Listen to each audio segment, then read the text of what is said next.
Voilà, c'est bon. Donc, on a dit que la Gemara dans Brachot, elle dit que Shem chez Partsoufeim Shonot, Kardatem Shonot. La manière que leurs visages sont différents, leurs esprits sont différents. Maintenant, le Partsouf, c'est le visage. Ok. Maintenant, pourquoi Kadosh Baruch Hu, il a fait qu'il n'y a pas de vrais sosies dans le monde? D'accord? Tout le monde est différent. Même les vrais sosies qui naissent de la même mère, ils ont des empreintes digitales qui sont différentes. C'est-à-dire, on n'est pas entièrement sosie. Alors, à plus forte raison, les visages. À quoi ça sert de faire des visages différents? D'accord? Parce que, imaginons, on aurait tous la même tête. D'accord? Donc, si j'aurais cru croiser quelqu'un dans la rue, est-ce que j'aurais cru que l'autre, c'est moi? Je sais bien que moi, je suis moi et lui, c'est quelqu'un d'autre. Alors, quel intérêt de mettre des visages différents? Alors, la Gemara dit qu'en fait, c'est pour te montrer que la manière que le visage est différent, le da'at, c'est-à-dire la manière de penser de la personne, le da'at de la personne, l'intériorité de la personne, il est différent. Donc, en vérité, on est tous différents. Maintenant, ça veut dire que quand on se lève le matin, il y a 7 milliards de personnes qui ne nous ressemblent pas. Alors, les gens qui acceptent la différence, bon, bah, c'est bien, ça peut respecter la différence. Les gens qui vont pas supporter la différence de l'autre, ça va être l'enfer. D'accord? D'ailleurs, Sartre, le philosophe, il a dit que l'enfer, c'est les autres. En vérité, il avait tort, parce que nous, on dit c'est le contraire. C'est que c'est grâce à l'autre que tu vas au paradis. C'est que la confrontation avec la différence de l'autre, elle fait que toi, tu es obligé de changer, tu es obligé de t'adapter, tu es obligé de grandir. Maintenant, à Kadosh Baruch Hu, mais avec Zivugim, Hachem, il crée des couples. Le couple, c'est pas seulement l'homme et la femme, parce que nous, on croit toujours Zivug, ça veut dire l'homme et la femme, mais en vérité, c'est tous les gens que tu dois nécessairement rencontrer dans ta vie. D'accord? Les gens que tu as besoin de rencontrer. C'est pour ça que c'est marqué Ezeu Chacham Alomed Mikol Adam, qui est le sage, celui qui apprend de tout homme. Alors tu vas dire, mais alors à ce moment-là, personne n'est sage, puisque personne n'a appris de tout le monde. Ouais? Non, donc ça veut dire que c'est seulement les gens dont tu as besoin d'apprendre, les gens que c'est nécessaire que tu apprennes. Et dit, chacun dans sa vie, il fait des rencontres qui sont déterminantes. Ouais, ce prof-là, il t'a marqué, ce rabbin-là, il t'a marqué, des fois, c'est quelqu'un qui t'a fait du mal, qui t'a changé ta vie, des fois, c'est quelqu'un qui t'a fait du bien, c'est tes parents, ils t'ont donné des éléments, tes enfants t'ont donné des éléments. Donc, tout le monde comprend qu'il y a des rencontres nécessaires. Et après, la question, c'est qu'est-ce qu'on fait avec? Je dis maintenant, dans cette logique-là, oui, c'est que si Hachem, encore une fois, il a créé la différence, et selon la longueur de la rencontre, c'est-à-dire la longueur du partenariat, tu peux comprendre l'importance de la différence. Maintenant, c'est pas pour rien qu'on va rester avec une femme pendant des dizaines d'années, avec ses parents des dizaines d'années, avec des amis, on va rester quelques années, avec un professeur, avec un rave, on va rester quelques temps. À chaque fois, en vérité, c'est des gens qu'on a besoin de rencontrer. Et selon est-ce qu'on va être capable, nous, de tirer l'enseignement, mais qui vient de la différence, encore une fois. Après, le problème, c'est est-ce que la différence, elle me dérange, ou est-ce que la différence, elle me fait grandir?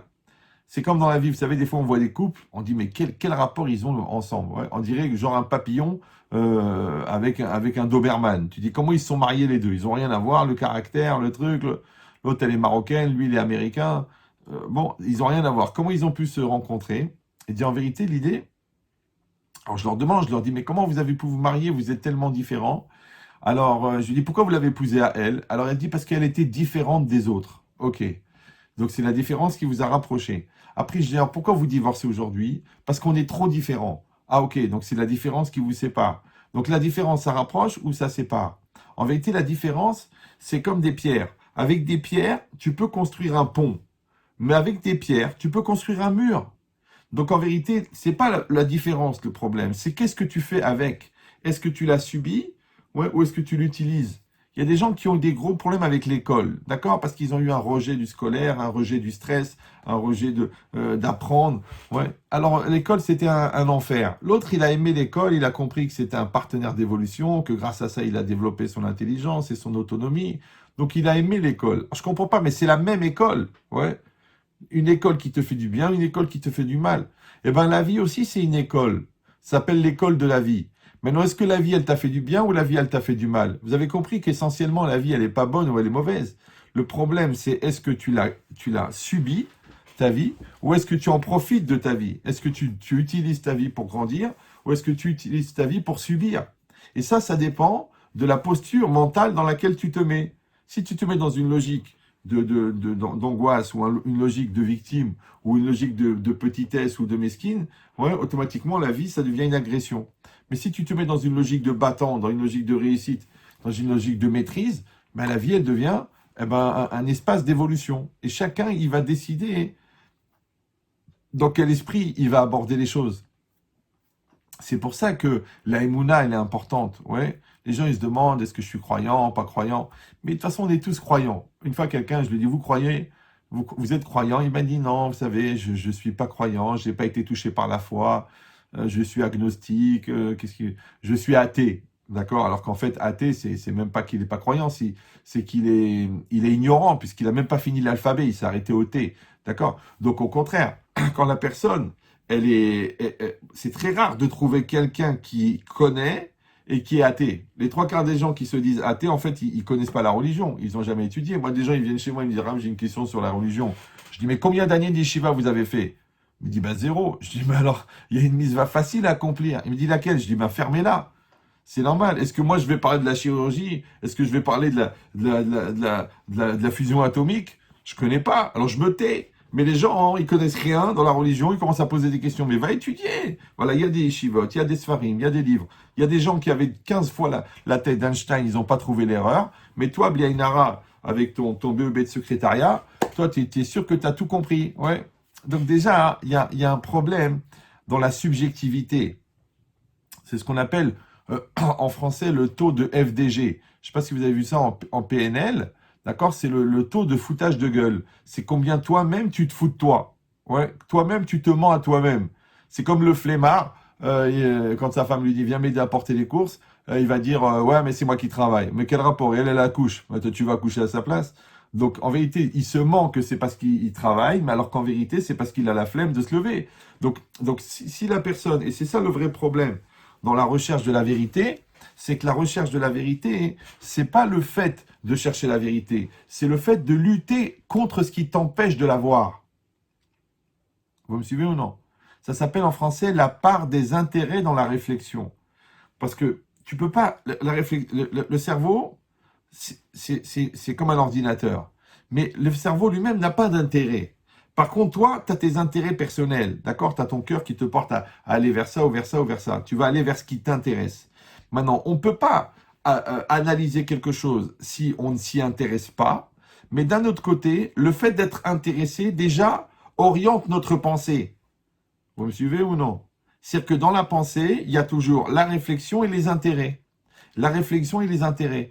Maintenant, le problème, c'est que les intérêts, ils déforment la réflexion. D'accord? Par exemple, si j'ai un conflit d'argent avec quelqu'un, et j'essaie de réfléchir, est-ce que c'est son argent, c'est mon argent, bon, on a facturé à son nom, mais de l'autre côté, c'est lui qui a amené la marchandise, mais c'est moi qui a fait tout le travail, c'est moi qui a fait la plus-value, parce que c'est moi qui a fait les ventes, mais de l'autre côté, lui, il a mis le capital au départ. Mais moi, je peux pas être objectif, puisque moi, personnellement, déjà, je le veux, cet argent. Ouais. Et en plus, j'ai déjà encaissé, il est déjà dans ma poche. Ouais. Alors, tu crois que je vais réfléchir objectivement de savoir si je dois le rendre ou non? Je suis pas objectif. Pourquoi? Parce que mon intérêt, il va détourner ma réflexion. Donc ça veut dire que le vrai problème en vérité, c'est pas de savoir quelle est l'intelligence, parce que les gens ils disent ouais lui il a de la chance, il est intelligent, l'autre elle est intelligente. Ouais, c'est genre elle a combien de QI? Genre 80, 100, 120, 140, 150. Non, le fait d'avoir un QI, ça veut rien dire. Regarde l'oiseau, il en a deux, il a le QI, ce qu'on appelle, d'accord? Et il n'est pas plus autant intelligent, il y a une cervelle de moineau, d'accord? Donc le problème c'est pas l'intelligence. Le problème c'est de connaître le taux d'intérêt de ma réflexion et le taux de déformation de ma réflexion. Vous me suivez ou non? Combien moi-même je me mens à moi-même. Parce que si moi je ne sais pas que je me mens à moi-même, ma réflexion n'a aucune valeur. C'est comme si quelqu'un il a un fusil, il tire, il vise, il tire à côté, il tire à côté, il tire à côté. Il en a marre, il dit j'en ai marre, à chaque fois je tire à côté. Alors quelqu'un il dit excuse-moi, moi je suis champion de tir, montre-moi ton fusil. Le mec il prend le fusil, il le regarde, il dit mais ton canon il est tordu à 3%. Ouais. Il est tordu de 2 degrés.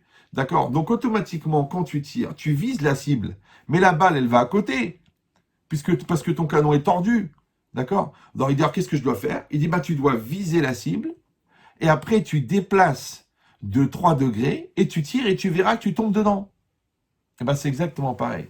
Quand moi je vais avoir un raisonnement Donc, je vais réfléchir. Est-ce que j'ai un intérêt dans ce raisonnement? Est-ce que ce raisonnement, il me dérange? Est-ce que ce raisonnement, il me remet en cause? Est-ce que ce raisonnement, il m'angoisse ou il me stresse? Maintenant, si le raisonnement, il te stresse ou il t'angoisse, ou tu n'arrives pas à te remettre en cause dans le raisonnement, c'est sûr que ton raisonnement, il va sortir faux à la fin, puisque toi-même, tu te moques de toi. Oui? Maintenant, quand quelqu'un se moque de vous, vous le sentez? Faites-moi un signe de la tête. Quand vous vous moquez de quelqu'un, vous le sentez, vous le savez. Ouais, quand toi, tu mens à un client, tu sais que tu lui mens. Ça, tu connais le prix. Tu lui dis, je vous jure, sur la tête des enfants, ça coûte 100 euros. Mais toi, tu sais que ça coûte 20 euros. Mais toi, tu sais que tu lui mens. D'accord? Quand lui, il te ment, tu le sais. D'accord? Il te dit, ah, j'ai pas reçu le courrier. Mais toi, tu sais que tu l'as fait déposer en main propre. Et que le coursier t'a confirmé avec huissier qu'il a donné en main propre. Donc, quand lui, il te ment, tu le sais. Quand toi, tu lui mens, tu le sais. Alors, pourquoi quand toi, tu te mens à toi, tu le sais pas? Vous allez me dire, oui, mais c'est normal. Parce que quand c'est l'autre par rapport à moi je suis étranger à l'autre, donc j'ai du recul. Oui. Quand c'est lui qui me ment, alors moi j'ai du recul par rapport à lui. Mais comment est-ce que moi je fais pour avoir du recul avec moi-même? Alors c'est un Pirkei Avot en vérité. C'est marqué Im en ani li mili. Ouais, Im en ani li mili. Si moi je ne suis pas pour Émilie, qui est pour Émilie? Non, c'est pas ça. D'accord? Si moi, je ne suis pas pour moi, qui va être pour moi? Maintenant, cette phrase, elle est bizarre. Im, en, ani, li. Si moi, je ne suis pas pour moi, mi, qui, li, qui est pour moi. Maintenant, ani, c'est je, ouais, c'est moi, et li, c'est pour moi. Ok. Maintenant, la vérité, moi, si c'est moi qui avais écrit Pirkei Avot, moi, j'aurais marqué Im en ani ani mi ani. Ouais. Si moi, je ne suis pas moi, qui va être moi? C'est normal, parce que la seule chose que personne ne peut faire à ta place, c'est toi-même. Vous me suivez ou non? Bien qu'en vérité, dans la vie, il y en a beaucoup qui passent leur vie à demander à l'autre d'être eux. Moi, plein de gens, ils me disent, mais Rav, si vous étiez à ma place, qu'est-ce que vous auriez fait? D'accord? Imaginez, Rav, que c'est votre femme. Qu'est-ce que vous auriez fait à ma place? J'ai dit, d'abord, tu dis Hasvé Shalom, ouais, parce qu'une femme pareille, c'est incroyable. Donc j'ai dit, maintenant, c'est quoi l'idée? C'est que toi, tu es à ta position à toi, tu es remettre dans ton makom, et moi, je suis remettre dans mon makom. Et moi, j'ai une réalité, et toi, tu as une réalité. Maintenant, qu'est-ce que ça veut dire, im en ani li mi li? Ça veut dire que il y a le ani, et il y a le li. Donc c'est quoi? Il y a moi et il y a un autre moi. D'accord? Et l'autre moi, c'est le moi qui s'occupe de moi pour que moi, je devienne moi. Vous me suivez ou... Comme les psychologues, ils disent, il y a l'enfant qui est en toi, il y a l'adulte qui est en toi. D'accord? Il y a le tarboulin, là, Tralouen, et il y a le gars sérieux. Il y a Dr. Jekyll et Rav Hyde. C'est presque bipolaire. D'accord? Maintenant, quand moi je décide de me prendre en main, on dit en français je me prends en main, c'est bizarre, c'est la forme pronominale, d'accord? Je me prends en main. Mais je, c'est qui? C'est moi. Et me, c'est qui? C'est moi. Alors combien vous êtes là-dedans? C'est comme le matin, tu dis je me lève. Je me lève à 6 heures. Ok. Donc, toi, t'es le je, ouais, et le me, c'est aussi toi. Alors, je comprends pas. Qui c'est qui lève qui? Alors, en fait, celui qui veut se lever, il s'appelle le je. Celui en toi qui veut pas se lever, il s'appelle le me. Me. Le bœuf, ouais. Maintenant, le bœuf, il dort. Et le je, il réveille le lourd. D'accord? Donc, le Allah qui est en toi, le menteur qui est en toi, le superficiel qui est en toi, le khmar qui est en toi, il est pris en main par un autre. Maintenant, ça, c'est valable seulement si tu as créé ce deuxième-là qui s'occupe du premier. Vous me suivez ou... Maintenant, le premier, c'est comme la nature. Le deuxième, c'est comme le ratson, c'est comme la volonté. Maintenant, c'est la volonté qui maîtrise la nature. Maintenant, si toi, tu n'as pas développé ton jeu, d'accord, qui va s'occuper de ta nature, eh ben, c'est ta nature qui va être la plus forte. Alors les gens ils disent, bah, excusez-moi, je suis nerveux, c'est ma nature. Je suis mchon, c'est ma nature. Je suis superficiel, c'est ma nature. Je suis Allah, c'est ma nature. Mais la nature, c'est pour les animaux. C'est pour les singes, c'est pour les chevaux. Ouais. Mais une personne, c'est pas la fin du cycle naturel. Je comprends. Les gens, ils pensent, oui, d'après la science, en vérité, on était des singes et tout ça. Moi, je parle pas de leur famille, je parle de notre famille à nous. Nous, on descend de Adam et Hava. Eux, ils pensent qu'ils descendent des singes. Chacun sa famille, qu'est-ce que je te dis? Ouais. Mais c'est quoi l'idée? C'est qu'une personne, elle comprend qu'elle doit développer ce jeu qui va s'occuper d'elle. Comme la Gemara elle dit, Katan, Vegadol, Omed al-Gabav. Il y a un enfant, ouais, parce que Katan en bodat, le Katan, il n'a pas de da'at, il n'a pas de conscience, il n'a pas de maturité, mais il y a un Gadol, Omed al-Gabav. Il y a un grand qui est au-dessus de sa tête et qui lui dit fais comme ça, fais comme ça, fais comme ça. Maintenant, quand tu es petit, c'est ton père qui te dit fais attention quand tu traverses la rue. C'est ton père ou ta mère qui te dit mon fils, sois respectueux, respecte la synagogue. Mais quand tu es adulte, qui c'est qui va te le dire? Ton père à 90 ans, il va te dire fais kavod à ta femme. C'est toi. Donc ça veut dire qu'en fait, en même temps que tu avais un père psychologique, un père physique, ouais, tu en as profité pour fabriquer un père psychologique. Vous me suivez ou non? En même temps que tu avais une mère physique, tu en as profité pour fabriquer la mère psychologique. Le jour où tu perds ton père, mais c'est quoi le père? Le père, c'est repère. Donc le père, ça sert de repère. Maintenant, celui qui perd son père, s'il voit qu'il perd ses repères en même temps que son père, c'est qu'il n'a pas utilisé son père pour avoir des repères. Donc il doit fabriquer des repères artificiels. Comme quelqu'un il perd une jambe, eh ben il met une prothèse. Ouais. Et maintenant, les jambes, c'est quoi? C'est les piliers de la personne. C'est la force. Vous savez qu'en musculation, ce que tu peux porter avec tes bras, c'est rien à voir avec ce que tu peux pousser avec tes jambes. Les jambes, c'est beaucoup plus puissant que les bras. Eh ben, la jambe gauche et la jambe droite, en vérité, c'est ton père et ta mère. C'est tes repères, c'est tes principes, c'est des fondamentaux. Maintenant, quelqu'un qui perd l'oralénou, une jambe, eh ben, il devient bancal, il devient boiteux. Ouais. Donc, il a besoin d'une prothèse, d'accord? C'est comme une femme, une fois, elle m'a dit, ouais, vous savez, mon mari, je l'ai rencontré quand j'étais pas bien du tout, il était là pour moi. Finalement, je me rends compte que je me suis marié parce que il a été un peu ma béquille. Alors, mais maintenant que je l'ai épousé, je me demande, puisque je vais mieux, est-ce que je dois rester avec lui? Puisque finalement, d'une béquille, c'est devenu une prothèse. Vous me suivez ou non? Et elle-même, dans sa prière, elle se rend compte, d'ailleurs, elle le dit, que Dieu protège mon mari. D'accord? Mais c'est ça l'idée. C'est que la personne, en fin de compte, elle a besoin d'un père et d'une mère.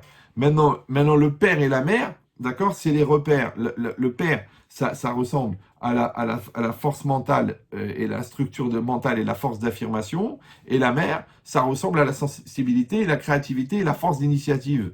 Maintenant, ça, c'est ton père et ta mère physique, mais tu dois fabriquer avec eux ton père et ta mère psychologique. Vous me suivez ou non? Comme le cerveau, c'est un peu le père, et la mère, c'est un peu le cœur. Alors même Pascal, il a dit le cœur a ses raisons que la raison ne connaît pas. Ça veut dire que le cœur, il va donner la sensibilité, donc c'est ce qui permet de percevoir l'intériorité des choses, mais le problème, il a des écarts. Ça s'appelle l'hypersensibilité. Et quand tu es hypersensible, tu n'arrives plus à vivre. La Gemara dit Rahmani menam haïm. Les hypersensibles ne sont pas vivants. C'est pour ça qu'on a un cerveau. Donc le cerveau, qu'est-ce qu'il va faire? Il va réguler les écarts du cœur. Mais d'un autre côté, le cœur, c'est ça ce qui va permettre que tu ne deviens pas un ordinateur. Parce que si tu fonctionnes que avec ton cerveau, eh ben, tu es un analyste, un gestionnaire, un organisateur, un nazi. Donc l'extrême du cerveau, c'est le cerveau, c'est le nazi. L'extrême du cœur, ben, c'est le libéralisme, c'est la débauche, c'est le délire dans la sexualité et tout ça. Pourquoi? Parce que c'est l'extrême du cœur. Maintenant, les extrêmes du cœur, ils sont régulés par le cerveau. Les extrêmes du cerveau, ils sont régulés par le cœur.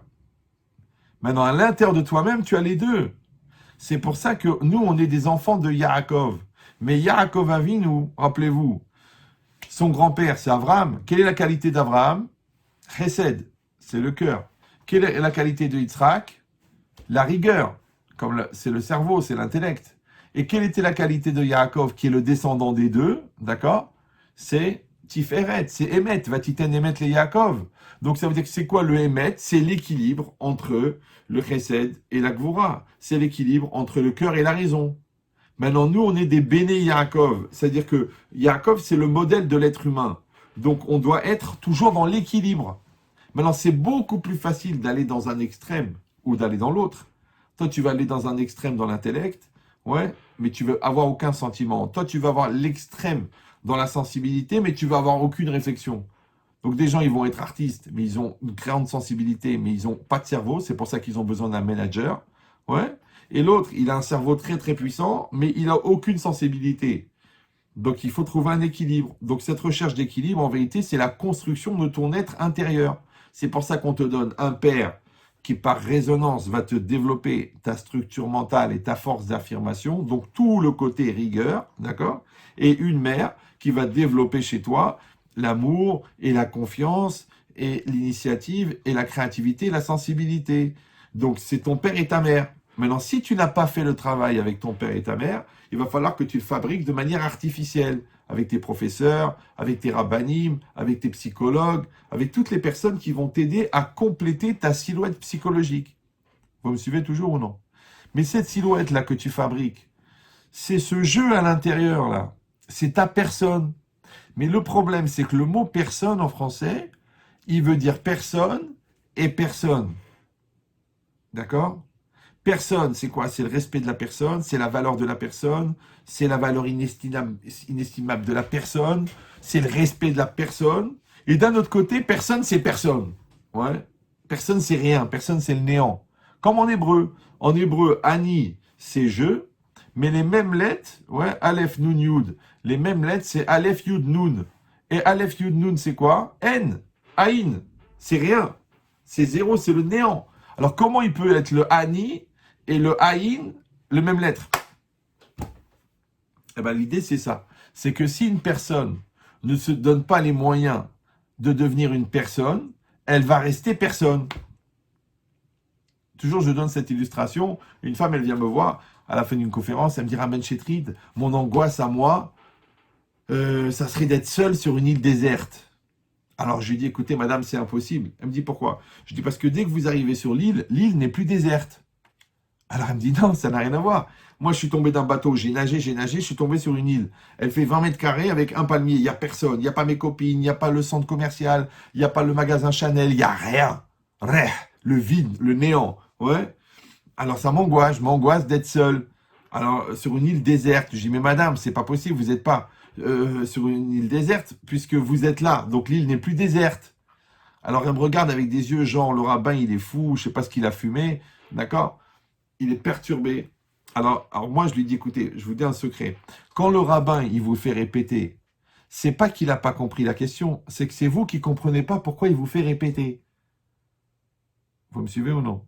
C'est comme la vie dans la vie. Quand tu vois que tu as toujours les mêmes épreuves, tu as toujours le même genre de problème, tu rencontres toujours le même genre de personnes, tu dis pas le bon Dieu il bégaye ou la vie elle bégaye. Tu as compris que c'est un message.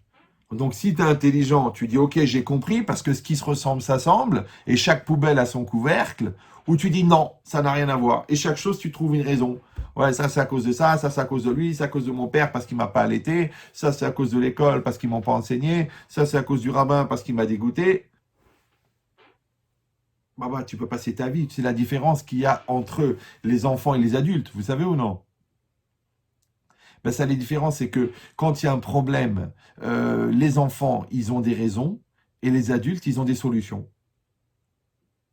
Donc, si chaque problème, tu as des raisons, en fait, c'est que tu es un enfant. Si tu as une solution, c'est que tu es un adulte. Maintenant, des raisons, tu en trouveras toujours.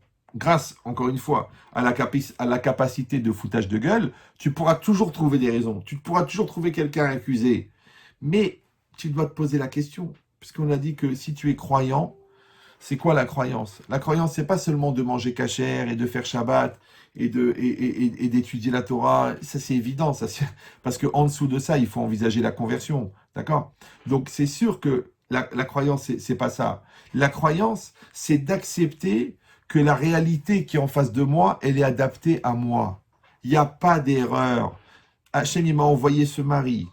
Il m'a envoyé cette femme. On a des enfants. D'accord? Ça veut dire que c'est pas par hasard. Maintenant, cette personne-là, elle est des bonnes qualités. Celle-là, elle est mauvaise qualité. Celle-là, elle est comme il faut. Celle-là, elle n'est pas comme il faut. Je rencontre que des escrocs. Je tombe toujours sur des margoulins. Le business qu'on me propose, c'est des embrouilles. Mais bah, je te dis, c'est une loi même physique. Ce qui se ressemble, ça semble. D'accord? Les mouches sont attirées par la viande, d'accord? Donc tout le monde comprend ça, sauf toi. Ouais, sauf toi. Pourquoi? Parce que tu te sauves, toi. Toi, tu te sauves. Sauve-toi et sauve-toi, ça se ressemble. Parce que tu n'acceptes pas. Alors, je vous donne une logique. Vous savez, il y a un principe. Vous parlez français, non? Je sais que vous êtes franco-israélien, mais vous parlez français.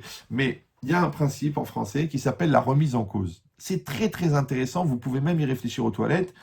C'est juste de la pensée. C'est pas de la Torah, ça. C'est juste de la pensée. Vous pouvez y penser aux toilettes. Et en plus, même, ça peut aider d'ailleurs aux toilettes. Donc c'est quoi l'idée? C'est que la remise en cause. Regardez, on va décomposer. Il y a la cause, remise en cause. Donc il y a la cause. C'est quoi la cause? La cause, c'est la loi de causalité en français. Donc il y a la cause et il y a la conséquence. D'accord? Donc la conséquence, elle a toujours une cause. Maintenant, elle-même, la cause, elle a une cause, ça s'appelle la cause de la cause. Après, il y a la cause de la cause de la cause. Ça s'appelle la loi de causalité. Maintenant, tu peux remonter à la cause des causes, en hébreu qui s'appelle Sibat à Sibot, la cause des causes, et ce qu'on appelle Dieu. Nous, on appelle Dieu, c'est la cause des causes. C'est lui le premier qui a poussé le domino, qui a fait que le deuxième, le troisième, le quatrième, le millième, le millionième, c'est la cause des causes. Ok, donc ça, c'est la loi de la cause. Maintenant, quand on est extérieur et qu'on voit un phénomène, d'accord? Par exemple, tu vois la pierre qui vole et tu vois la vitre qui explose. Donc, tu vois la cause et la conséquence. Ça va? Ok. Mais ça, c'est toi que tu es extérieur et tu vois la cause et la conséquence. Super. Donc, tu as compris la notion de cause. Après, il y a la mise en cause. C'est quoi la mise en cause, si vous parlez français? C'est que moi, je suis mis en cause. C'est-à-dire, on me prend et on me met à la place de la cause. Donc, quand je vois la vitre cassée, je dis, mais où elle est la pierre? Mais Yabrel, c'est t'as mis un coup de boule dans la vitre. C'est toi la cause. Donc, la mise en cause, c'est que je suis mis en cause. On m'a placé à la place de la cause. Ça va jusque-là? Maintenant, il y a un phénomène bizarre au niveau psychiatrique, c'est que les gens, quand ils sont mis en cause, ils le vivent mal. Ils s'angoissent, ils se stressent. Ouais, tu me mets en cause, c'est toujours à cause de moi, c'est encore à cause de moi, c'est toujours à cause de moi. Mais c'est bizarre. Parce que, venons réfléchir ensemble. Qu'est-ce qu'on risque? Au pire, on va devenir intelligent. Si je dis que c'est à cause de moi, ça veut dire que je suis la cause. Si la cause, elle a entraîné du mal, je suis la cause. Si la cause, elle a entraîné du bien, je suis la cause. Vous me suivez ou non? Maintenant, quand ça entraîne du mal, je dis c'est à cause de moi. Quand ça entraîne du bien, je dis c'est grâce à moi. Mais les deux, c'est un rapport de causalité. Vous me suivez ou non? Alors comment ça se fait que les gens, quand ils sont mis en cause, ils le prennent mal? Pourquoi ils disent pas, mais c'est extraordinaire. Si je suis la cause, ça veut dire que ça dépend de moi. Si ça dépend de moi, ça veut dire que je peux sauver la situation, je peux arranger les choses parce que je suis la cause. Bizarrement, les gens, quand tu les mets en cause, ouais, automatiquement, ils se braquent, ils s'angoissent, ils se stressent. Mais dis-moi, je te pose la question, qui c'est qui se braque en toi? L'enfant ou l'adulte? Qui c'est qui se braque en toi? L'ahmara ou la fille intelligente? Qui c'est qui se braque? Celui qui veut sauver son couple ou celui qui veut pourrir son couple? Qui c'est qui se braque? Celui qui veut sauver son business ou celui qui veut glander? Lequel des deux? Le Hani ou le lit? Vous me suivez ou non? Maintenant, quand toi, tu n'as pas créé le Hani qui va s'occuper, ou le lit qui va s'occuper du Hani, automatiquement, Baba, c'est le côté enfant qui va prendre en charge. Ouais. Et qu'est-ce que tu vas faire? Tu vas te protéger, donc tu vas te sauver, donc ça sera la cause à cause de tout le monde, sauf toi. Ouais. Sauf toi. Tu te sauves toi. Ouais. Ça s'appelle la mise en cause. OK? Maintenant, si ça s'appelle la mise en cause. Donc, en vérité, d'accepter que je suis la cause, en français, c'est un mot. Ça s'appelle la sensation de responsabilité. Je suis responsable. OK, ouais. Je suis, comme tu signes un contrat, responsabilité en nom propre. Tu as créé une société en nom propre. C'est ton nom à toi. Quand tu signes le crédit, lui a approuvé, tu as signé. Donc, c'est à toi qu'on va demander l'argent. Oui. Donc ça s'appelle la responsabilité. Maintenant, si je dis que la cause, c'est la loi de causalité et la mise en cause, c'est la responsabilité, d'accord? Alors c'est quoi la remise en cause? Vous me suivez ou non? Ça y est, j'ai compris, c'est bon, c'est moi le responsable. Ok, donc c'est entre mes mains. Donc je peux améliorer la chose ou je peux la pourrir. Ok, j'ai compris. Mais qu'est-ce que ça veut dire la remise en cause? Ah, je suis remis en cause. Encore une fois, c'est du français, on parle français tous, non? Oui. Alors l'idée c'est quoi? C'est que en français, ça exprime la répétition. D'accord? Comme tu dis copier, recopier. D'accord? En hébreu, en araméen, c'est Adar ve Amar. Ouais. Il est revenu, il a dit. Donc le mot re, enfin, qu'est-ce que c'est? C'est la perpétuité du phénomène. Maintenant, si la cause, c'est la loi de causalité, la mise en cause, c'est la responsabilité, la remise en cause, c'est la perpétuité du sentiment de responsabilité. Ça va toujours là où ça va trop vite pour vous, c'est normal. Maintenant, comment on appelle en français la perpétuité du sentiment de responsabilité? La maturité. Vous me suivez ou non? La maturité, c'est ça. C'est quelqu'un qui perpétuellement accepte la responsabilité. Donc, si je dis que la maturité, c'est ça, donc ça veut dire que la remise en cause, en fin de compte, la capacité de remise en cause, c'est une question de maturité. Donc, au lieu de me battre, que c'est à cause de toi, c'est à cause de toi, c'est à cause d'elle, c'est à cause de lui, c'est à cause de ma mère, c'est à cause de mon père, c'est à cause de ma soeur, c'est à cause du rave. Mais d'abord, commence par te demander, est-ce que tu es mature?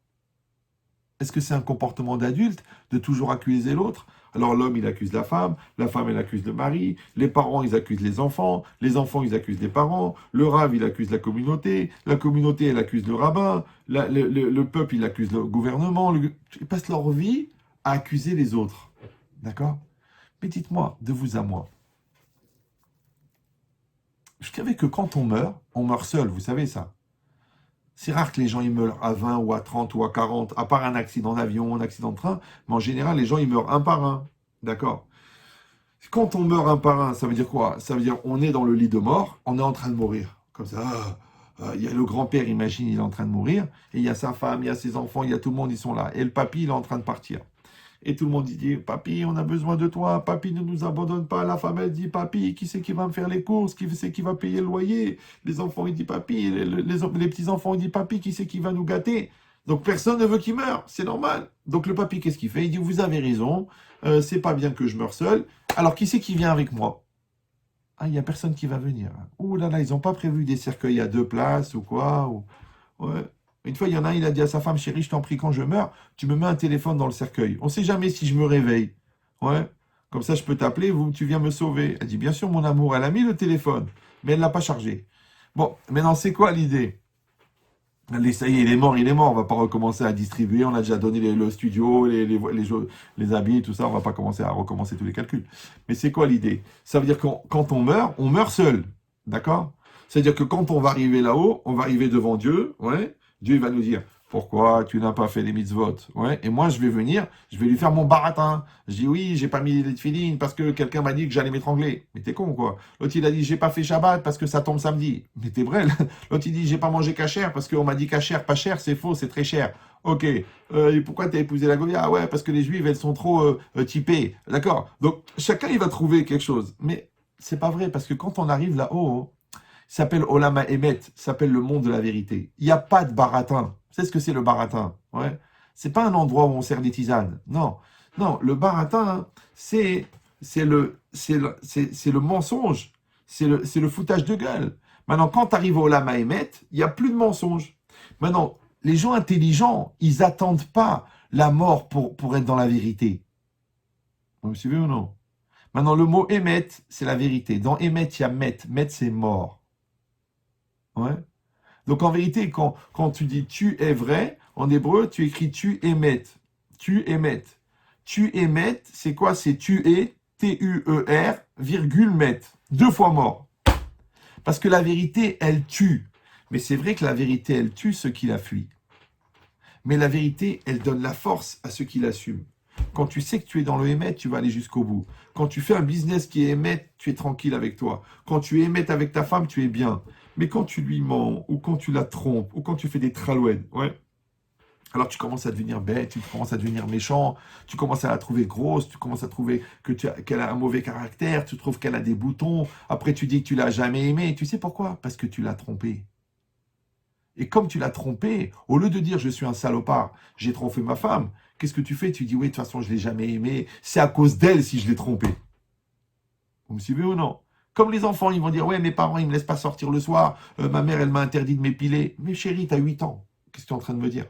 D'accord? Oui, et c'est pareil. Donc c'est pareil, la femme, elle va dire ouais, tu m'étouffes, tu m'étouffes. Mais qu'est-ce que je t'étouffe? De quoi? Tu sors toute nue. Tu as mis une ficelle en haut, une ficelle en bas et tu vas aller en boîte de nuit avec tes copines. Parce qu'il y a un stage à Ibiza avec le Rabbi David Guetta. Je ne sais pas si vous le connaissez, c'est un Hazan. Le Rav d'Ibiza. Il est très très connu. D'accord? Donc maintenant, c'est quoi l'idée? C'est qu'une personne, elle doit elle-même avoir ce émet, c'est-à-dire cette vérité, mais avant de mourir. Ouais. Ah, maintenant, peut-être qu'en vérité, le émet, ouais, c'est-à-dire maintenant, on a compris, la remise en cause, ouais, eh ben, peut-être c'est mourir un peu. Vous me suivez ou non? C'est pour ça que quand tu bloques quelqu'un, l'autre jour, j'ai une dame qui m'a appelé, elle m'a dit, voilà, mon mari. Je lui ai dit, écoutez, madame, je vous ai bien écouté, j'ai bien écouté. Maintenant, j'ai écouté aussi votre mari. Maintenant, ok, il a ce tort. Mais je dis, mais vous avez une bouche de feu. Vous l'insultez. Vous insultez sa mère. D'accord? Donc, elle s'est mise à pleurer. Je lui dis, pourquoi vous pleurez? C'est pourquoi vous pleurez.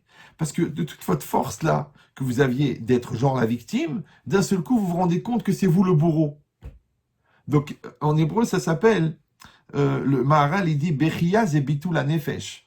Le pleur, c'est le bitul nefesh. C'est-à-dire que quand quelqu'un, on dit en français, tu le pousses dans ses retranchements, tu l'obliges à accepter une vérité qui le dérange, ouais, automatiquement, il se met à pleurer. C'est pour ça que les larmes sont salées, comme l'addition. D'accord? Pourquoi? Parce que le pleur, en fin de compte, c'est une manière de dire, je ne peux pas supporter cette situation. Alors je pleure.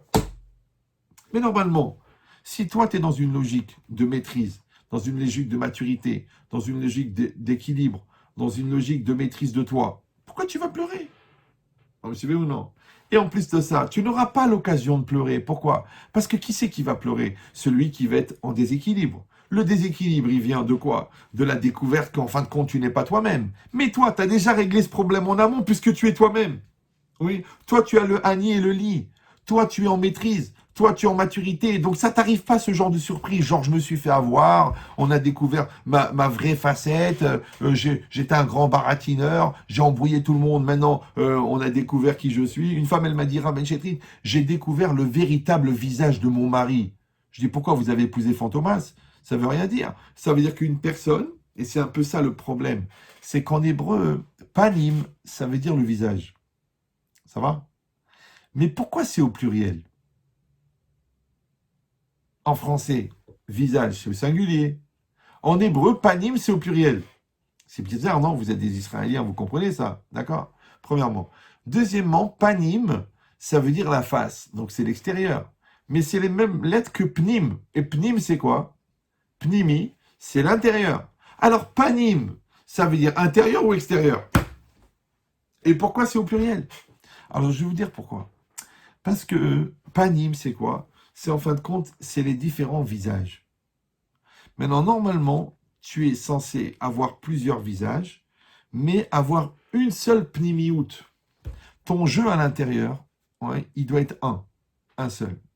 Mais si à l'intérieur, tu es un tordu, un méchant, un gentil, un tzaddik, un généreux, un radin, c'est dangereux. Tu dois être une seule personne. Ouais.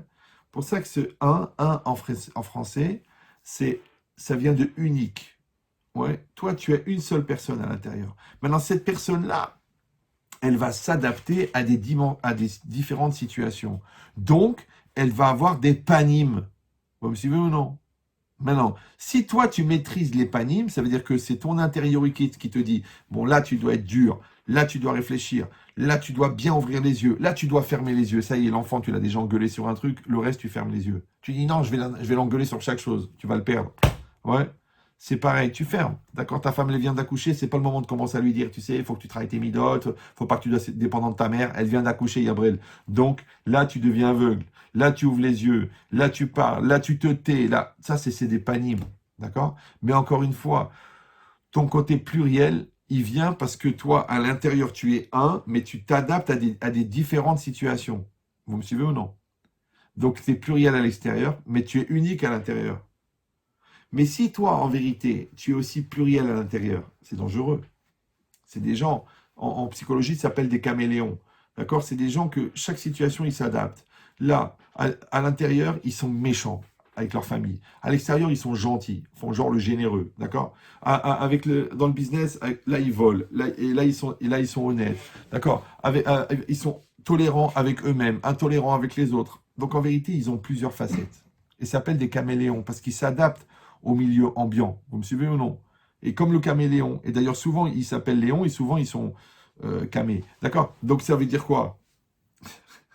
J'ai besoin des blagues pour savoir si vous suivez. Parce que des fois j'ai l'impression de parler devant un plat d'asperges. D'accord? Donc ça veut dire quoi? Non, je rigole. Donc ça veut dire quoi? Ça veut dire que vous avez compris qu'en vérité, maintenant, on va être obligé de fabriquer cette personne-là à l'intérieur. Ouais. Il faut faire ce qu'on appelle en français de la musculation existentielle. Ce que nous, on appelle en hébreu avodat amidot, binyan à nefesh, binyan à adam. Il faut faire ce travail. Maintenant, il y a des gens qui veulent pas apprendre la Torah. D'accord? Bon, ceux-là, ils préfèrent l'obscurité. C'est pour ça qu'on n'allume pas la lumière dans les boîtes de nuit. Parce que quand tu allumes la lumière, tu vois, c'est dégueulasse, ça pue, il y a du pipi, il y a du vomi, il y a des scotch collés, les meubles, ils sont dégueulasses. C'est pour ça qu'il faut éteindre la lumière. Parce qu'au Gehinam, il n'y a pas de lumière, c'est normal. D'accord? Et d'ailleurs, Gehinam, Enam gay, ils sont pas gays. Sauf si c'est une boîte gay. Bon, c'est pas grave. D'accord, mais c'est quoi l'idée? C'est que la personne, en vérité, ouais, qu'est-ce qu'elle veut? Elle veut allumer la lumière, d'accord? Or, la lumière, en hébreu, ça correspond au ratson. On dit orot zeretzonot. Donc, quelqu'un, il doit aimer la lumière, il ne doit pas aimer l'obscurité. Parce que la nuit, tous les chats sont religieux.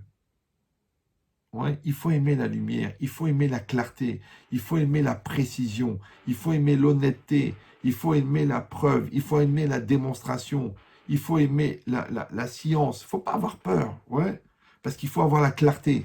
Mais les gens, ils aiment le flou, ton argent, mon argent, ta femme, ma femme, tout ça, c'est pareil. Ouh là là, ils sont dangereux, ceux-là, ouais.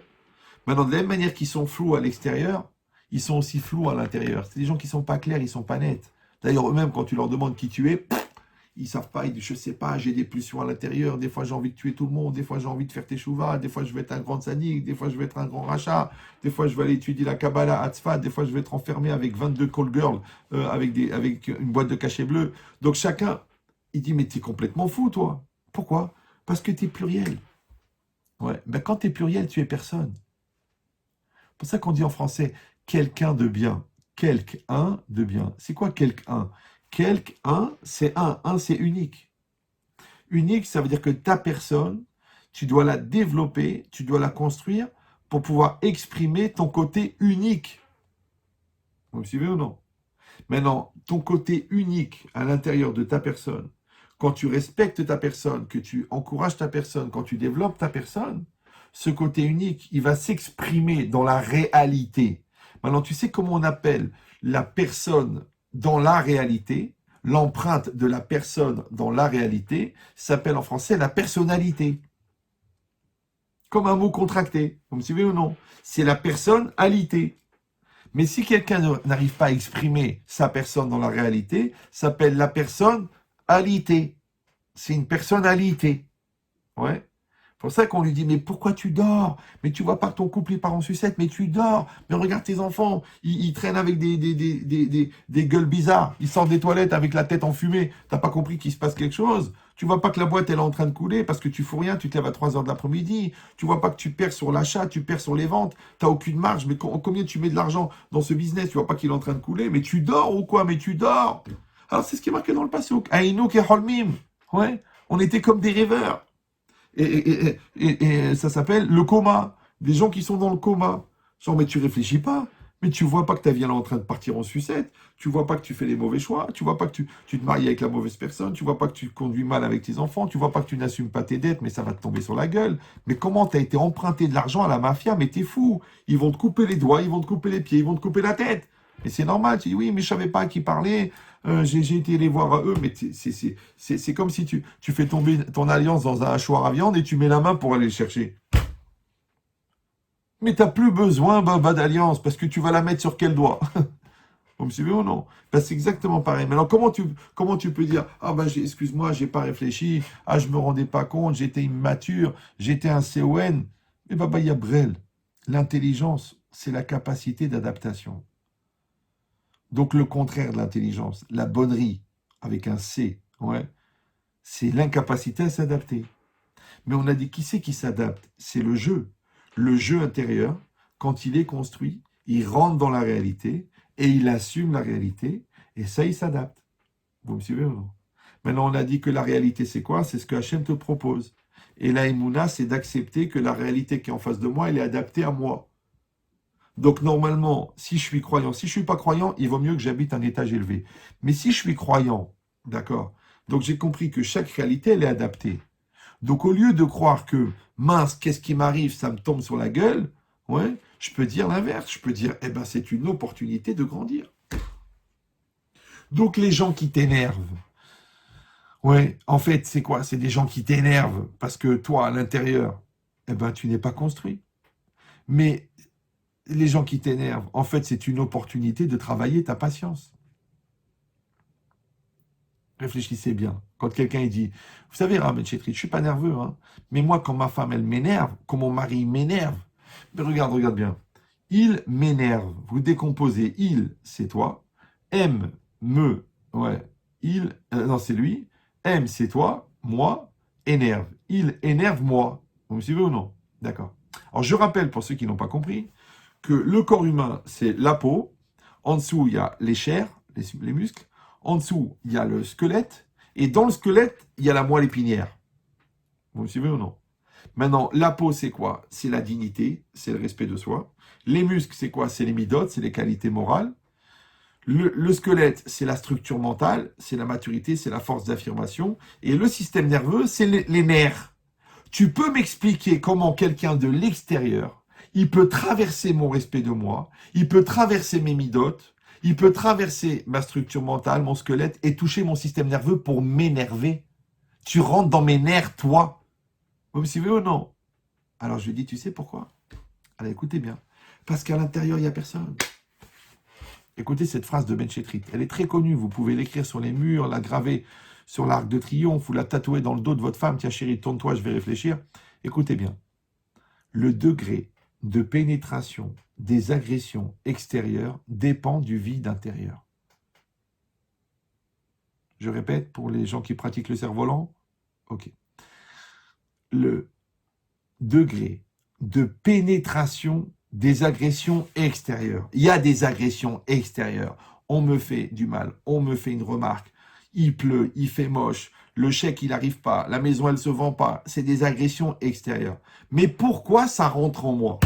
Mais je viens de te dire, je m'angoisse parce qu'il pleut, je m'angoisse parce qu'on m'a fait une remarque, je m'angoisse parce que le magasin il marche pas. Mais pourquoi ça rentre en toi?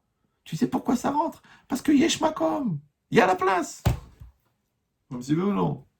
Toujours, je donne cet exemple. Tu prends une batte de baseball, tu tapes dans un vase, le vase, il explose. La même batte de baseball, le même coup, tu tapes dans un rocher, tu te casses le poignet. Pourquoi? Parce que quand tu tapes dans le rocher, l'onde de choc, elle rebondit, puisqu'elle ne peut pas pénétrer, puisque le rocher, il est plein. Donc l'onde, elle repart, et elle t'emmène le poignet, elle te casse le poignet.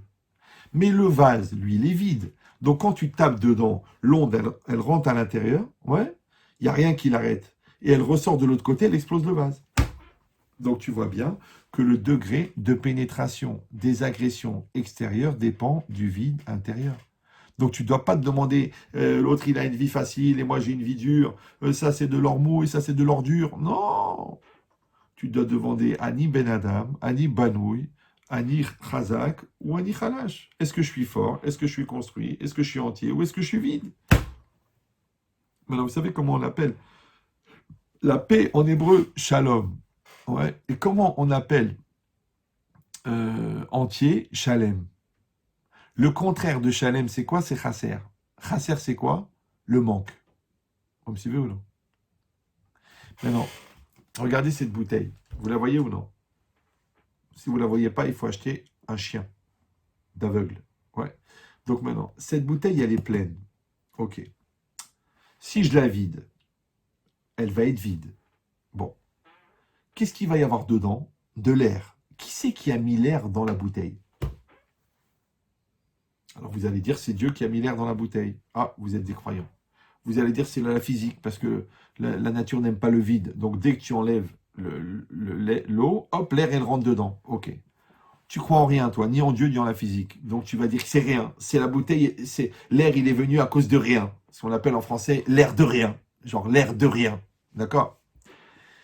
Tu dis non, en vérité, tu sais qui c'est qui a mis l'air dans la bouteille? Écoutez bien, c'est celui qui a enlevé l'eau. Dès que tu as enlevé l'eau, tu as fait rentrer l'air. Vous me suivez ou non? Ça va? Oui, non? Vous avez compris ce que je dis ou...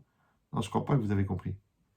Ah, vous avez compris la traduction, mais moi je ne parle pas au premier degré, j'ai arrêté quand j'avais 8 ans et demi.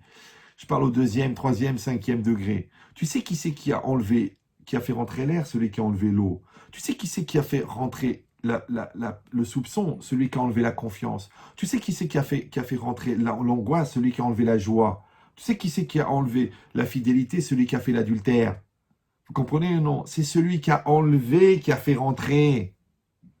Donc toi, réfléchis bien que si tu as enlevé ou tu n'as pas mis ce qu'il fallait, parce que quelle différence que tu n'as pas construit ta personne ou que tu as détruit ta personne, dans les deux cas, tu as créé du vide. Et comme le vide n'existait pas, dès que tu enlèves le jeu, ouais, le Yetzirah, il prend la place. Maintenant, la force du Yetzirah, c'est qu'il vient à la naissance. Le mauvais penchant, il vient à la naissance. Le bon penchant, il se dévoile à la bar mitzvah. Donc, venons réfléchir au niveau psychiatrique. C'est-à-dire qu'un enfant de 13 ans, il a un Yetzirah de 13 ans, mais il a un Yetzirah Tov de 1 jour. Maintenant, le jeu, le moi, il est entre le Yetzirah Tov et Yetzirah Ra. C'est des tendances, ouais. Mais comme le jeu n'est pas encore développé, ouais, donc qu'est-ce qui va se passer? Il va s'identifier avec celui qui connaît depuis longtemps. Qui connaît depuis longtemps? Son Yetzirah Ra. Vous me suivez ou non? C'est pour ça que les enfants, il y a beaucoup d'enfants, juste après la bar mitzvah, ils font la crise d'ado. Pourquoi? Parce que quand ils doivent confronter leur bon penchant avec leur mauvais penchant, ils font une crise. Ouais, on dit en japonais, Zdarna ras. Ouais. Tu me saoules avec la maturité, tu me saoules avec la religion, tu me saoules avec avec les obligations. Laisse-moi tranquille. Ah, je vois que vous parlez le japonais. Ouais. Bon, c'est du japonais de l'Est. Donc maintenant, c'est quoi l'idée? C'est que quand la personne, en vérité, elle n'a pas construit son jeu, donc elle est personne. Comme elle est personne, il y a du vide dedans. Le vide, il est rempli par le Yetzirah. Le Yetzirah, il prend en main. Et qu'est-ce qui va se passer? C'est que la personne, en fin de compte, elle va faire des choses, ouais, mais c'est pas elle. La preuve, c'est qu'elle fait des bêtises. Et quand tu lui dis, c'est quoi quand un enfant il fait une bêtise? La première chose, quand tu l'attrapes, la première chose qu'il dit, qu'est-ce qu'il dit? C'est pas moi. D'accord. La deuxième chose, c'est quoi? C'est à cause de toi. Quand tu lui as prouvé que c'est lui qui l'a fait, il dit c'est à cause de toi. Ouais, tu sais pourquoi j'ai volé? Parce que tu me donnes pas d'argent de poche. D'accord? On la connaît tous. Bon. Et quand tu lui as dit, mais mon fils, t'oublies que je te donne 20 euros par semaine, qu'est-ce qu'il dit? C'était plus fort que moi. Maintenant, prenez l'évolution psychiatrique du problème. Numéro 1, déni de responsabilité. C'est pas moi. Numéro 2, transfert de culpabilité. C'est à cause de toi. Numéro 3, disparition de la personnalité. C'était plus fort que moi. Alors je rappelle pour les gens qui ont arrêté l'école très jeunes que je, tu, il, nous, vous, il sont des pronoms personnels. Mais c'est apostrophe, c'est un déterminant, un pronom impersonnel. Vous vous rappelez de ça ou non? Ça m'a appris ça à l'école? Ok. Donc si on fait l'analyse psychiatrique de la phrase « c'était plus fort que moi », quand vous la lisez à l'envers, le moi c'est moi, plus fort que moi, c'est qu'il y a un truc en moi plus fort que moi, c'est qui? C'est ces personnes, puisque c'est impersonnel. Donc quand je dis « c'était plus fort que moi », ça veut dire que je dis qu'il y a un truc en moi qui n'est pas moi et qui est plus fort que moi et qui me fait faire à moi des choses que moi, je pense que c'est pas bon pour moi. Je ne sais pas si vous voyez c'est la limite de la schizophrénie. Ce qu'on appelle vulgairement un rachat. Donc en vérité, un rachat, c'est pas un rachat, une nevela, un mouchrat. C'est quelqu'un qui n'a pas développé son moi. Donc il est toujours victime de ses pulsions, de ses nerfs, de son manque de personnalité, de son manque de construction. Ouais. Maintenant, pourquoi ça a un rapport avec le couple? Parce que quand on se marie avec quelqu'un, on se marie avec son mari et avec le Yetzirah de son mari. Vous me suivez ou non? On se marie avec sa femme et avec le Yetzirah de la femme. Maintenant, il y a la bonne volonté, c'est ce qui est exprimé par le jeu, et il y a la mauvaise volonté, c'est exprimé par le Yetzirah. Maintenant, si toi, tu es absent de tes choix, tu es absent de ta maturité. Donc en vérité, c'est très fatigant parce que toi, tu veux parler avec ton mari, mais tu pars avec le Yetzara de ton mari, parce que là, il est dans les nerfs, là, il est dans la colère, là, il est dans la connerie, là, il est dans la psychorigidité. Après, toi, tu veux parler avec ta femme, mais ta femme, elle est dans la gaminerie, elle est dans l'entêtement, elle est dans la psychorigidité. Tu dis, mais attends, je voudrais parler à ma femme, je la connais pas celle-là, là. Ouais, tu me fais le truc, et tu me saoules, et tu me prends la tête, et tu dis, mais où elle est la femme de bonne volonté, la hnina, la fiancée, la cool, la sympathique, où elle est passée? Où est mon mari qui est attentionné, le fiancé qui était derrière moi? Tu as besoin de ça, je peux t'aider, je vais venir te chercher. Où il est celui-là, Mchif Halo? Il a disparu. Tu sais pourquoi? Parce qu'encore une fois, si je ne suis pas en vigilance permanente d'être ma bonne personne, je vais être la mauvaise. Et si tu vas dire, mais comment j'ai pu devenir une chose pareille? Mais parce que rien ne se crée, rien ne se perd, tout se transforme, Yabrel. Comme si oui ou non. Donc le mal, tu peux en faire du bien. Le bien, tu peux en faire du mal. Les bonnes qualités, tu peux en faire des mauvaises qualités. Les mauvaises qualités, tu peux en faire des bonnes qualités. Parce que vous savez, qu'est-ce que c'est un défaut? Un défaut, c'est une qualité qui est mal utilisée. Par exemple, la détermination, c'est une qualité. Mais l'entêtement, c'est un défaut. Mais c'est pareil les deux. L'ambition, c'est une qualité. Mais la gava, l'orgueil, c'est un défaut. La persévérance, ouais, je sais pas, c'est une qualité. Mais la persévérance dans la bêtise, c'est un défaut. Donc ça veut dire, la tolérance, c'est une qualité. Mais la tolérance avec soi-même, c'est un défaut. Mais la tolérance avec l'autre, c'est une qualité. Donc ça veut dire qu'en vérité, il n'y a pas fondamentalement le bien et le mal. C'est qu'est-ce que tu fais avec. C'est comme une pioche. Avec une pioche, tu peux creuser et trouver un trésor dans ton jardin, ou tu peux tuer ta belle-mère. Ah non, là, ça marche pas puisque tu fais une bonne action dans les deux cas. Mais ce que je veux dire, non, je rigole, la réalité est bien pire, d'accord? Donc, qu'est-ce qu'on est en train de dire? On est en train de dire que vous avez compris que qu'est-ce qu'elle dit la Gemara, quand la Gemara elle dit Keshem chez Partsoufem Shonot, Kardatem Shonot, de la même manière que les visages sont différents, les esprits sont différents, ça veut dire que c'est vrai qu'on est tous différents, c'est vrai. Mais qu'est-ce qu'on va faire avec cette différence? Alors on doit développer cette différence, on doit construire cette différence, on doit connaître cette différence, on doit respecter cette différence, on doit maîtriser cette différence. Donc tout le travail d'Avodat Amidot, d'apprendre à se connaître, maintenant, tu le fais avec la Torah, tu le fais avec un psychologue, si lui-même il est normal, tu le fais avec tes parents, tu le fais avec toi-même, tu le fais en auto-analyse, tu te débrouilles. Mais à un moment ou à un autre, il va falloir que tu deviennes toi-même.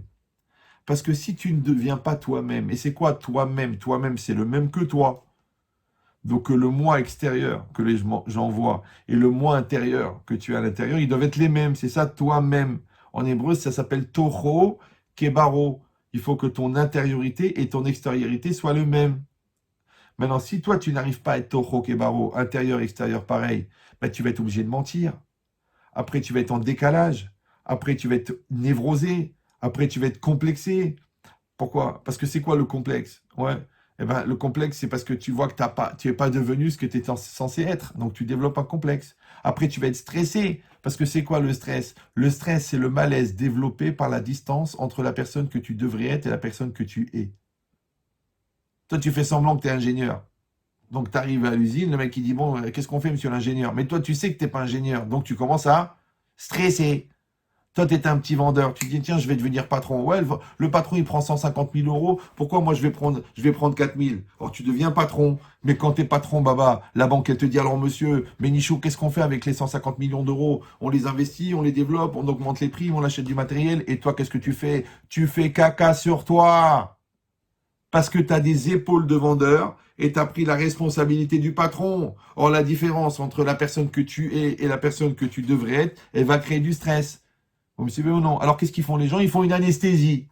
Ils prennent du Xanax, ils prennent du shit, ils prennent de l'héroïne. Pourquoi?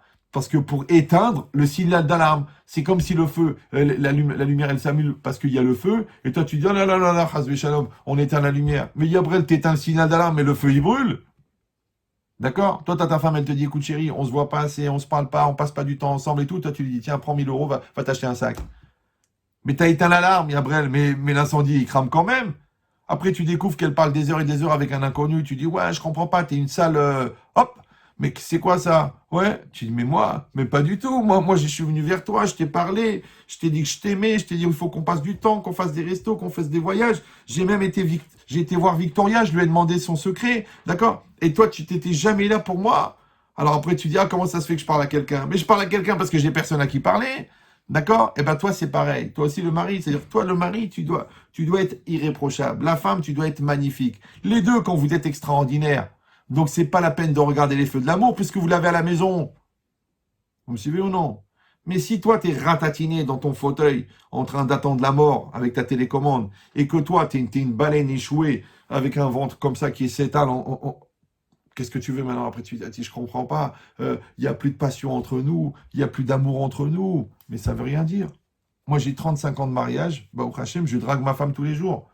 Et des petits mots, et des petits sympas, et des voyages, et des trucs, et on s'organise, et on sympathise, et on rigole, on se fait rigoler, on danse. C'est normal. Comment tu crois que ça va tenir?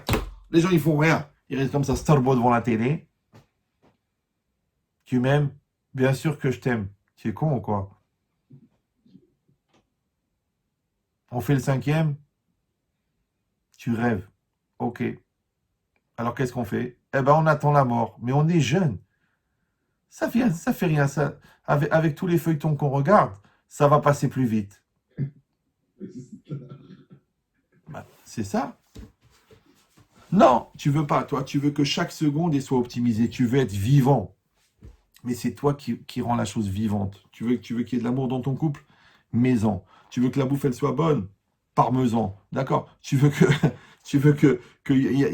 a de l'aventure? Mets de l'aventure. Tu veux qu'il y ait de l'intelligence? Mets de l'intelligence. Tu veux de la Torah? Mets de la Torah. Mais les gens, ils mettent rien, ils attendent.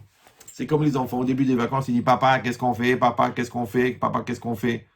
Il n'y a pas qu'est-ce qu'on fait? Débrouillez-vous. Vous voulez faire du VTT? Vous voulez faire des activités? Allez, bougez-vous. C'est ça, ça s'appelle l'autonomie. C'est comme quand tu maries un enfant. Vous savez, il y a les Sheva Brachot, les 7 Brachot. Vous savez ça? Vous savez, c'est quoi la 8e bracha? Vous savez pas? Non? Debarrasek.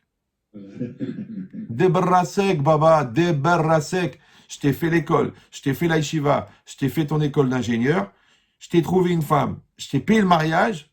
Maintenant, Debarrasek ne vient pas chez moi pour payer le loyer, ne vient pas chez moi pour me dire, ouais, elle a son caractère, elle a sa mère, mais va chez ta mère, tu te débrouilles avec elle, va t'arranger, va.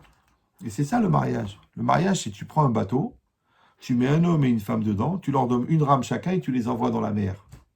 Et quand ils sont vraiment dans la mer, ils vont ramer. Vous me suivez ou non? Maintenant, il y a des couples, il y en a un qui rame, l'autre il rame pas. Il dit, moi je rame pas. Moi j'ai jamais vu mon père faire des efforts. Ok, mais ta mère elle s'est pendue. C'est vrai. Donc comme il y en a un seul qui rame, le bateau il tourne en rond. Après, il y en a qui rament par intermittence. C'est-à-dire, genre, le mari, au début, il est gamin, c'est la femme qui fait les efforts. Après, le mari, il comprend, il écoute un cours, ou là, il écoute le rabbin, ou quoi, il voit un feuilleton, il dit, allez, chérie, mon amour, allez, viens, on y va. Et là, c'est la femme qui fait la Allah. Elle dit, non, c'est trop facile, il faut que tu payes pour les années où je t'ai attendu. C'est Wimbledon, c'est-à-dire, le Yetzirah, il passe de l'un à l'autre. Ting, tac, tic, tac, et il compte les points, 15 à 30 à... Ouais, d'accord. Après, il y a les couples qui rament les deux, mais ils rament en arrière. Genre, je vais être plus remarque que toi. Tu me parles mal, je te pourris ta famille. Tu me pourris ma famille, je te pourris ta race. Tu me pourris ma race, je te prends les enfants. Je te vide le compte. Les deux, ils rament, mais en arrière. Et il y a des gens intelligents, ils rament les deux en même temps et en avant. Ça va? Donc, c'est ça le Shalom Bayit. Le Shalom Bayit, c'est de faire des efforts, c'est de s'investir, c'est de chercher le bonheur de l'autre, c'est de se sentir responsable du sourire de l'autre. Tu sais que ton mari, il aime ce plat-là, fais-lui. Ne dis pas, ouais, c'est la recette de sa mère qu'elle s'étouffe. Non, fais-lui. Ouais. Tu sais que ta femme, elle a besoin des vacances, tu sais qu'elle a besoin de faire un petit kiff. Mets-lui un peu d'argent de côté, qu'elle fait ce qu'elle a besoin. D'accord? Fais-lui le kavod. Toi aussi, c'est pareil. Dis-lui qu'elle est belle. Dis-lui qu'elle est magnifique. Toi aussi, dis à ton mari, je suis fier de toi, c'est beau ce que tu fais. Kola kavod, tu te bats tous les jours pour nous. N'ayez pas peur de faire des compliments. Une fois, j'ai dit ça à un gars, il m'a dit, mais Rav, elle va être trop heureuse. J'ai jamais compris. C'est quoi trop heureuse? Heureuse, je connais, mais trop heureuse, c'est quoi? Genre, ma femme, elle va être trop heureuse. Mon mari va être trop heureux. Oui, Ahmad, la bracha, elle vient parce que la femme, elle est heureuse. Le shalom, il vient parce que l'homme, il est respecté. Les enfants, ils se conduisent bien parce que les parents, ils sont en accord. Tout le bien, il vient du shalom. Par contre, la bagarre, les nerfs, la pourriture, la touma, la khara, elle vient parce qu'il n'y a pas les conditions qui sont remplies. Une fois, il m'a dit, Rabben Chetrit, est-ce qu'on a le droit de haïr ses beaux-parents? Je lui dis, mais c'est une mitzvah. Non, il m'a dit, mais ça veut dire quoi? Je lui dis, mais c'est dire quoi haïr les beaux-parents? Il m'a dit, écoutez, Rabben Chetrit, c'était le soir de Rosh Hashanah. Et mon beau-frère, il avait bu un peu, on était toute la famille chez la belle-mère, il m'a un peu mal parlé. Bon, moi je me suis levé, je me suis mis face à lui, il m'a dit, t'es pas content, vas-y, frappe le premier. J'ai levé la main. Quand j'ai levé la main, ma belle-sœur, elle s'est interposée, et ma belle-mère, elle a pris le coup de poing. Quand ma belle-mère, elle a pris le coup de poing, ma belle-sœur, elle a appelé la police. Le beau-frère, il a commencé à me frapper. La police, elle est venue. Le soir de Rosh Hashanah, ils m'ont attrapé, les flics, les menottes, ils m'ont amené au commissariat, j'ai passé 2 jours en garde à vue, entre une prostituée et un clochard dans un commissariat qui sentait le pipi. Tu te rends compte? Et ça, c'est un siman pour toute l'année, hein, Rosh Hashanah. C'est le siman, imagine, le siman qu'il a, celui-là. Il m'a dit, en Rabben Chetrit, alors, est-ce que j'ai le droit de haïr mes beaux-parents avec un Rosh Hashanah pourri comme ça que j'ai vécu à cause d'eux? Je dis, écoute, je ne sais pas si tu dois haïr tes beaux-parents, mais ce que je me demande, c'est qu'est-ce que tu as pu faire pour mériter une chala pareille? C'est-à-dire que si tu n'as pas eu la siyata d'Ishmaïa, tu n'as pas eu l'aide divine, que quelqu'un il s'est calmé, que le beau-frère il a accepté, que toi tu as maîtrisé tes nerfs, que ta belle-mère elle n'a pas reçu le coup, que personne n'a appelé la police, ça veut dire que quel touma il y a dans ta maison pour que la Shekhinah elle sorte? Parce qu'en vérité, c'est quoi la Shekhinah? La Shekhinah, c'est la présence divine. Ouais. Et Shalom, c'est un des noms de Dieu. Donc quand il y a le Shalom dans une maison, ça veut dire qu'il y a Dieu dans la maison. Mais Dieu dans la maison, il a besoin de conditions. Il a besoin de la pureté, il a besoin du respect, il a besoin de l'honnêteté, il a besoin de la cache-route, il a besoin du mikvé, il a besoin de ça pour rentrer dans la maison. Toi, tu lui enlèves tout, il se barre. Il ne peut pas rester. Vous comprenez ou non? Mais c'est pas qu'il t'a abandonné ou quoi. Mais non, il dit, comment tu veux que je reste ici? Je rentre dans la maison, je vois le cochon sur la table. Je rentre dans la maison, je vois que tu respectes pas ta femme qui t'a donné 4 enfants. Je vois que tu insultes ton mari qui se bat toute la journée pour la part d'assa. Je vois ça, je m'en vais. Vous me suivez ou non? Donc ça veut dire que quand on veut la shérina dans la maison, on veut la bracha dans la maison, il faut remplir les conditions. Il faut le kavod, il faut le respect, il faut la finesse, il faut la douceur, il faut la joie, il faut le sourire. Si quelqu'un il va dire bah c'est pas facile, d'accord, on la parle ça c'est dur, et puis ma femme elle a grossi, et mon mari il a mauvaise haleine, le matin le bisou du matin plutôt mourir, d'accord, parce qu'il veut pas se laver les dents, d'accord. Chacun il va décider. Mais moi je vous dis une chose, je sais que c'est un peu violent, mais je vous le dis parce que je vous aime. On va tous mourir, on va mourir. Vous le savez ça ou non? On va mourir. Tu dis Hazve Shalom, Simsilenu, tout. Ok, mais on va mourir. Alors pourquoi tu veux mourir de ton vivant? Vous me suivez ou non? Je te dis, va parler à ta femme. Non, c'est mort. Va faire un effort avec ton mari. Non, c'est mort. Va faire un peu de régime. Non, c'est mort. Va trouver un autre business. Non, c'est mort. Va t'arranger avec ton fils. Non, c'est mort. Va à la synagogue. Non, c'est mort. Je ne sais pas lire. Mais là, qui passe sur la tête, c'est Shabbat. Qu'est-ce que ça peut te faire? Tu as besoin d'aller faire tes courses rien que le samedi après-midi. Toi, va au mikvé. Tu dis, non, j'ai peur d'attraper une mycose. Mais toi-même, tu es une mycose. Comment une mycose, elle peut attraper une mycose? Ça fait 3500 ans que les femmes juives, elles vont au mikvé. On a produit des tzadikim, des millions de tzadikim, qu'il n'y en a pas eu un comme ça dans les peuples. Ouais. Et toi, tu veux pas aller au mikvé? Alors va au mikvé. Tu es une bâtisse Israël. Va au mikvé. Habille-toi un peu avec pudeur. Est-ce que tu as besoin de ce papier tu mouches là? Cet étalage de charcuterie, à quoi ça sert? Ça y est, t'es déjà marié. Tu l'as attrapé, ton poisson. Qu'est-ce que tu as besoin encore de t'étaler comme ça? Vas-y, respecte-toi. À la maison, vas-y, fais ce que tu veux avec ton mari. Mais dans la rue, on a besoin de savoir comment tu es faite. Non, c'est pour ton mari. Et toi, c'est pareil. Toi, tu sors dans la rue, toutes les femmes sont des troncs d'arbres.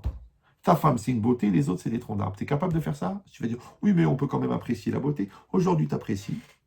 Demain, tu compares. Et quand tu compares, l'amour s'arrête, puisque même les goïms, ils disent, l'amour s'arrête là où la comparaison commence.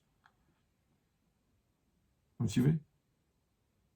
Une fois, quelqu'un il m'a dit, Rabben Chetrit, ma femme a beaucoup grossi, est-ce que vous pourriez lui dire, parce que ça nous crée des gros problèmes au niveau du couple et même au niveau intime. Je lui ai dit, mais elle a grossi comment? Il m'a dit, elle a grossi. Je dis, mais comment? Elle m'a dit, il a vraiment grossi. Je dis, mais ça veut dire quoi, grossi? Il m'a dit, les couloirs s'en souviennent. C'est-à-dire que quand elle passe dans le couloir, il y a la marque de la ceinture sur les murs. C'est pas grave. Bon. Je lui dis, mais comment vous savez que votre femme, elle a grossi? Il m'a dit, mais Rabbi Chetrit, c'est évident. Je dis, non, non, bien sûr qu'elle a grossi. Mais vous aussi, vous avez grossi. Les pectoraux, ils sont devenus les abdominaux. Les cheveux, Mshifralam, ils sont partis. Elle n'a rien dit, votre mari, votre femme, ouais. Je dis, alors comment vous savez qu'elle a grossi? Parce que vous l'avez comparée. Je dis, maintenant, dites-moi, est-ce que votre mère, elle est sensuelle? Il m'a dit, mais vous êtes fou, quoi. C'est ma mère. Je dis, ben elle, c'est la mère de vos enfants. Jusqu'à quel âge elle doit rester Madonna? Donc, tu as compris. Toi, tu as évolué, elle a évolué. Quand vous étiez jeune, vous étiez un coq et une poule, excité comme ça. Ouais.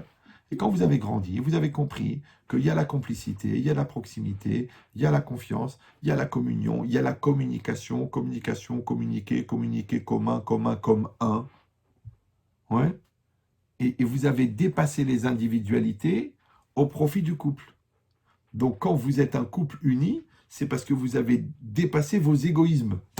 D'ailleurs, Ben Chetrit, s'il avait entendu parler de lui, il dit pour créer un amour commun, il faut détruire deux amours propres.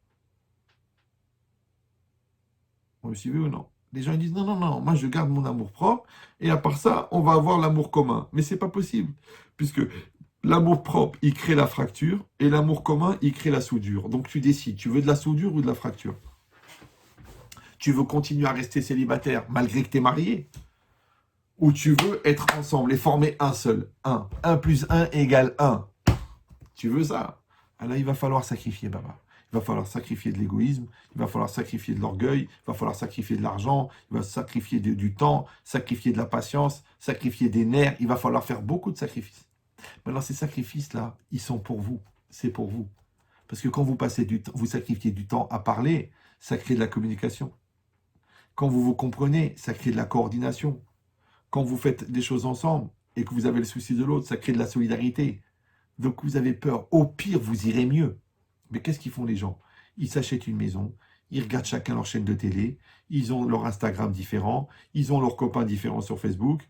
Après, dans le travail, ils ne se voient pas. À la maison, ils ne se parlent pas. Et dans la chambre, ils ne dorment pas ensemble parce qu'il y en a un qui ronfle. À la fin, qu'est-ce qu'ils ont en commun? Après, ils vont voir le rabbin, ils disent, écoutez, Rabbin Chetrit, on n'a plus grand-chose en commun. Alors, est-ce que ça vaut la peine qu'on reste ensemble? Est-ce que quelque part, j'ai pas droit au bonheur? Genre, quelque part. C'est-à-dire, le bonheur, il est toujours ailleurs. Ouais, quelque part. Mais non, c'est pas quelque part, c'est ici. Le bonheur est dans le pré. Dans le pré. Ce qui est prêt. Vous me suivez ou non? Le bonheur est dans le pré. La preuve, c'est que la première fois que tu as vu ta femme, qu'est-ce que tu as dit? Oh la vache! Et en plus, elle s'appelle Marguerite. Ça veut dire c'est Mina Shamaim. D'accord? Non, je rigole. Donc ça veut dire quoi? Ça veut dire que le problème, il est chez nous. La solution, elle est chez nous. Maintenant, bizarrement, le fait de trouver des solutions, c'est ça qui nous rapproche. Mais on ne peut pas trouver des solutions si on n'a pas des problèmes. Donc ce que toi, tu appelles des problèmes, moi, j'appelle ça des opportunités de se rapprocher. Toi, ce que tu appelles des confrontations, des remises en cause, moi, j'appelle ça des espaces de communication. Ouais. Toi, ce que tu appelles des difficultés dans l'éducation, moi, j'appelle ça les symptômes de la fracture entre toi et tes enfants. Chacun, il appelle comme il veut. Mais si tu parles dans un esprit de construction, tout est possible. Si tu parles dans un esprit de destruction, tout est possible. Mais si tu parles ni dans l'un ni dans l'autre, le parvé, il y a des gens comme ça. Ils sont blata, ils sont suisses, ils sont neutres. Ouais. C'est ni investi, ni pas investi. Comme ça, un coma naturel, un coma médical. Tu dis ça va? Ça va. On fait quelque chose? Pourquoi faire? On étudie la Torah? À quoi ça sert? On réfléchit? Ça me saoule. On évolue? Je suis pas malade. On va voir un psy? Je suis pas cinglé. On travaille les midotes? Dieu, il m'a fait parfait. Vous me suivez? Ça, on appelle ça, chez nous, dans la Torah, on appelle ça des morts vivants. Parce que comment on reconnaît un mort? Parce qu'il ne bouge plus. Comment on reconnaît un vivant? Parce qu'il bouge. Tant que tu bouges, c'est que tu es vivant. Quand tu arrêtes de bouger, c'est que tu es mort. Donc tu fais bouger ton couple, tu fais bouger ta tête, tu fais bouger ta pensée, tu fais bouger ta Torah, tu fais bouger ton business, tu fais bouger ton entreprise. Tant que ça bouge, c'est vivant. Il faut que ça bouge. Ça s'appelle en français maintenir le mouvement. Et Albert Einstein, il a dit le secret de l'univers, c'est le mouvement. Mais manque de peau pour Albert, dont on n'a jamais retrouvé les téphilines, c'est que s'il avait étudié la Torah, il aurait vu que c'est marqué Ubechukotai telechu, dans mes lois vous irez. Ça veut dire qu'un homme, il est oler. Il faut être oler. Et oler, c'est créer un mouvement de manière positive et dynamique. Vous me suivez ou non? Donc, Ani oler. Ouais. Maintenant, quand moi je suis oler, altikre alichot et la alachot. C'est quoi les alachot? C'est la loi. Et l'alechet, c'est aller. Tu peux m'expliquer pourquoi la loi et le verbe aller, c'est la même racine? Je vais te dire pourquoi. Parce que la loi, c'est la trajectoire de déplacement d'un juif. Un juif se déplace selon la halacha. Et si vous allez dire, bah, on n'a pas besoin de la halacha, on a un cerveau, regarde les goïms. Ouais, ça fait presque 6000 ans qu'ils cherchent. Ils ont essayé le capitalisme, ça marche pas. Ils ont essayé le bouddhisme, ils font la gueule. Ils ont essayé le nudisme, ils ont attrapé froid. Ils ont été le communisme, ouais, ça marche pas. Nous, on a un truc qui marche très bien. Ça s'appelle le judaïsme. On a produit des centaines de millions de tzadikim. Depuis 3500 ans, on n'a pas touché une lettre et c'est 100% et on a Hachem avec nous. Alors, c'est quoi la question? Qu'est-ce que tu crois que tu vas faire mieux parce que tu as fait HEC? Ouais. Tu crois que tu vas faire mieux parce que tu es agrégé de philosophie? Ou là, parce que tu as fait une thèse en psychanalyse? Ou en psychologie? Bah bon, on n'a pas besoin, on a déjà tout est marqué. Aforba ve aforba, des coups là-bas. Ouais, il y a tout dans la Torah. Mais seulement, il faut savoir la lire.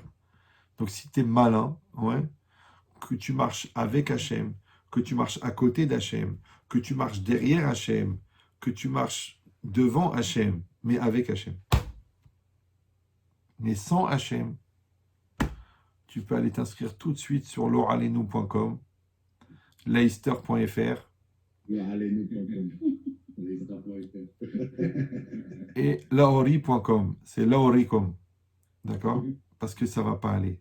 Alors on souhaite, Bezrat Hachem, qu'on s'inscrive dans cette logique de positivisme, de bonheur, de joie, de réflexion, de remise en cause positive, de teshuva, de prise de conscience, de garder à l'esprit ce qu'Hachem il attend de nous, et que la kippa, elle soit au-dessus de la tête et dans la tête.